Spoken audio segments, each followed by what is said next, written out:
ગત સપ્તાહે રાજકોટ મહાનગરપાલિકાના વિવિધ આરોગ્ય કેન્દ્ર ઉપરાંત શહેરી પ્રાથમિક આરોગ્ય કેન્દ્ર સાથે સાથે પીડીયુ પીકેએચ ખાતે નોંધાતા રોગચાળાના આંકડા છે મુજબ જોવા જઈએ તો ગત સપ્તાહે રાજકોટ મહાનગરપાલિકા ખાતે મેલેરિયાના 2 કેસ નોંધાયેલા છે, જ્યારે ચિકનગુનિયા અને ડેન્ગ્યુના 1 કેસ છે નોંધાયેલા છે. આ ઉપરાંત જોવા જઈએ તો શરદી ઉધરસના અને તાવના કેસોમાં આંશિક વધારો છે એ નોંધાયેલો છે, જે પૈકી શરદી ઉધરસના 939 કેસ અને તાવના જે છે 927 કેસ નોંધાયેલા છે.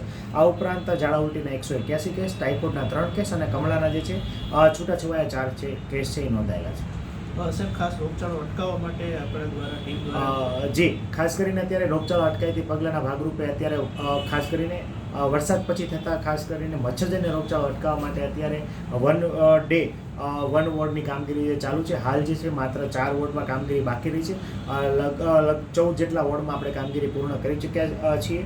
ગત સપ્તાહે કુલ જે છે 71,434 ઘરનો જે છે એક સપ્તાહમાં સર્વે જે છે એ કરવામાં આવ્યો છે.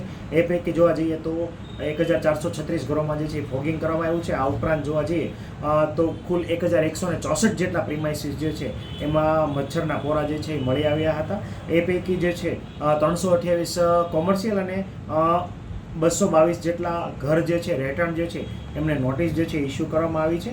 અને ખાસ કરીને આગામી દિવસોમાં પણ આ જે ડ્રાઈવ જે છે એ સઘન ચાલુ રહેશે. આ ઉપરાંત ખાસ કરીને પાણીજન્ય રોગચાળો એટલે કે ઝાડા ઉલટીના ટાઇફોઇડના કેસ વકરી રહ્યા છે, તો ખાસ કરીને રેસિડ્યુઅલ ક્લોરીન ટેસ્ટ જે છે એ ગત સપ્તાહે 568 જેટલા ઘરોમાં રેસિડ્યુઅલ ક્લોરીન ટેસ્ટ છે એ કરવામાં આવે છે, જેમાં પાણીની અંદર રહેલી ક્લોરીનની માત્રા છે એ ચકાસવામાં આવે છે.